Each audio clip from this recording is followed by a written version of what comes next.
salted with fire, and every sacrifice shall be salted with salt. That's Mark 9:43-49. That's Jesus preaching. Wow. But number two, hell's a real physical place. It has a physical location. In the book of Numbers 16, don't turn there, it talks about them that go down quick into the pit. Talking about people falling into a chasm in the earth, dropping alive into hell. If God make a new thing, he said. It's never happened before, Moses said. But he said, if I'm telling the truth, Korah, Dathan, and Abiram and all their company will drop in a chasm in the earth alive into hell. And that's what happened. Because hell is a real physical place. It has a physical, real location in the heart of the earth. And so they go down quick into the pit. They and all that appertained to them went down alive into the pit, and the earth closed upon them, and they perished from among the congregation. They died on the way down, obviously. As they reached the flames of hell, it burned them up, and their body was torched as their soul and spirit continued the drop all the way down to the bottomless pit of hell. Amos 9:2, though they dig into hell, thence shall mine hand take them.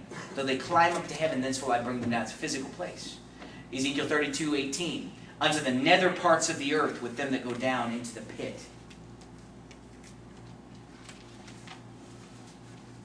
We already talked about that they're going to be tormented in the presence of God. Let's skip over that for sake of time. But look at this verse. Turn to Isaiah 30, verse 30. Isaiah 30, verse 30. Now, who remembers reading in the Bible about a place called Tophet? T-O-P-H-E-T. Put up your hand if that sounds a little familiar to you. Tophet. Tophet is the valley of the son of Hinnom. That might sound familiar to you. It's a place that's described very often throughout the Bible. Tophet, or the valley of the son of Hinnom. It was a place where wicked kings and ungodly Baal worshippers and Molech worshippers would take their children and cause them to pass through the fire. It was a valley that was set on fire, and they would perform human sacrifice. Wicked, ungodly action that God condemned again and again and again. Over, I believe, 11 times in the Old Testament, he talked about people making their children to pass through the fire, and he condemned it and decried it all throughout the Old Testament. But this place was called, the proper name, our city's called Phoenix, our state's called Arizona, this place was called Tophet. It was the valley of the son of Hinnom. Watch what God says here. He's using Tophet as an illustration, as a picture of hell here. Read this. Verse 30.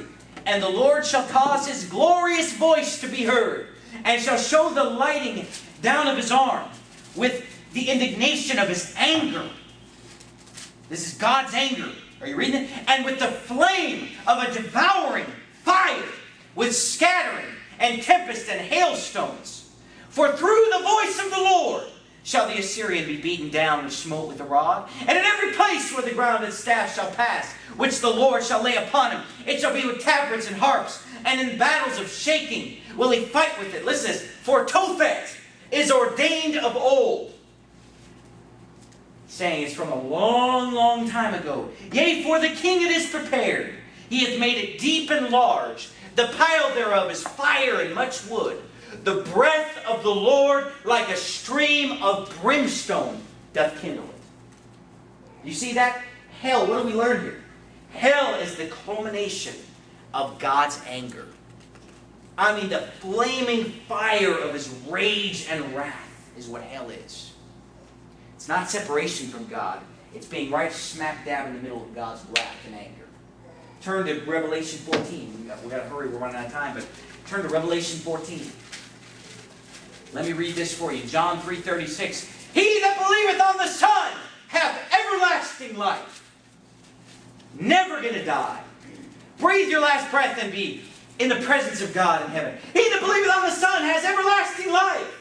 And he that believeth not the Son shall not see life, but the wrath of God abideth on him. That's what hell is. God's wrath, God's flaming fire of his anger, we read about in Isaiah 30 through 31. The breath of the Lord, like a stream of brimstone, doth kindle it. Wow. But look at Revelation 14. And let me turn there myself. We'll begin reading in verse number 10. The Bible reads, look at verse number 9 to get the context. And the third angel followed them, saying with a loud voice, if any man worship the beast, and his image, and receive his mark in his forehead or in his hand, the same shall drink of the wine of the wrath of God. Remember Isaiah 30:33? Remember John 3:36? Which is poured out without mixture into the cup of his indignation. And he shall be tormented with fire and brimstone in the presence of the holy angels and in the presence of the Lamb. And the smoke of their torment ascendeth up forever and ever. And they have no rest, day nor night, who worship the beast in his image, and whosoever receiveth the mark of his name. No rest. Did you know that it's a torture method to keep people awake?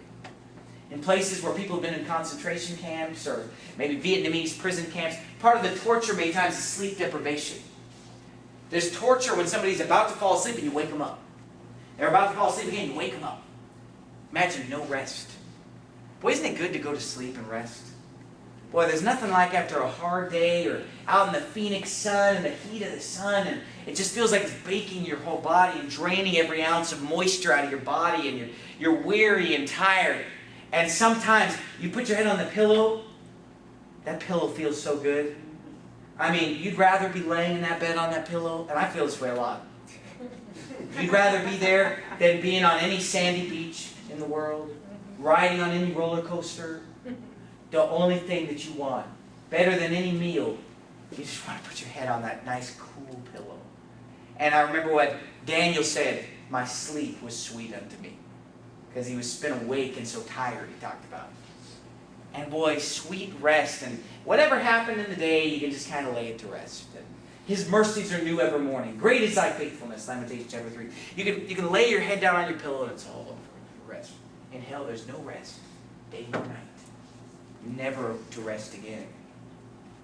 Hell is a place of dismal darkness. Raging waves of the sea. Foaming out their own shame. Wandering stars to whom is reserved the blackness of darkness forever. You say, reserved or reservation? Well, the Bible said he shall have his part in the lake which burns with fire and brimstone, which is saying that blackness of darkness. Darkness, I believe, like it says in the book of Exodus, which may be felt. You remember that? You can feel the darkness. That's from Exodus, the 9th plague. Hell is a place of screaming and wailing. The Bible says, then said the king to the servants, bind him hand and foot.